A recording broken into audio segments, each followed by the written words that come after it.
السلام علیکم ورحمت الله وبرکاته. یو محترم خور پوښتنه کړې ده چې خاوند مې لمونځ نه کوي، د اولادونو هم ده ته ګوري، داسې عمل راوښیه چې لمونځ ګزاره سي. بلې خور بیا پوښتنه کړې ده چې اولادونه مو تر کنټرول وتلي دي، په خارج کې یو، داسې عمل راوښیه چې اولادونه زموږ تر کنټرول لاندې سي.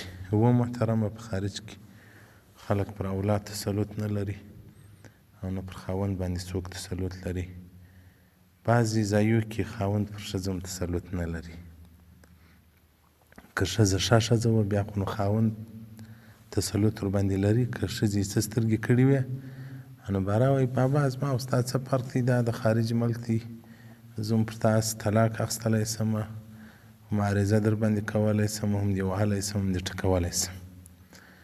نو محترمینو، که د چا ښځه بې لارې وي، که د چا اولاد بې لارې وي، که د چا خاوند بې لارې وي، سورت یاسین شریف ولیکئ او هغه په اوبو کې ورکئ د زمزم. که د زمزم اوبه نه وي د هغې په دا ساده اوبو کې ورکئ.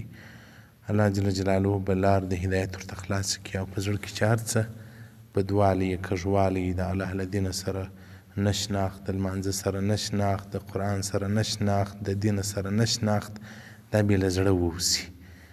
نو سورت یاسین شریف ولیکئ. دلته به په دا مساجدو کې امامان وي، ملایان به وي، هغو ته ورسئ، ورته شکرانه درکوو، پیسې درکوو، پرې سپین کاغذه باندې سورت یاسین راولیکه په هغه کلمه باندې چې هغه ته رنګ او سیاهي ورلیږي. اوس خو دا قلمان چې دي یو قسم ساده قلمان دي، رنګ له خپله کې پکښې وي.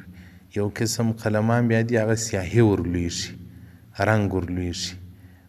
نو په هغه کلمه چې ولیکل سي چې هغه ته رنګ ورلیږي، پوښتنه وکړئ، پیدا کېږي خامخا هر ځای، پارکر قلم یا مثلا داسې نور قلمان. نو سورت یاسین چې مو ولیکئ بس د ده پام نه وي، په چای کې هم ورکوئ، دغسې په اوبه کې هم ورکوئ.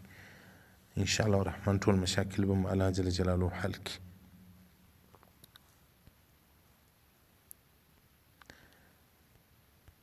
التذکار په افضل الاذکار صفحه 200. والسلام علیکم ورحمة الله وبرکاته.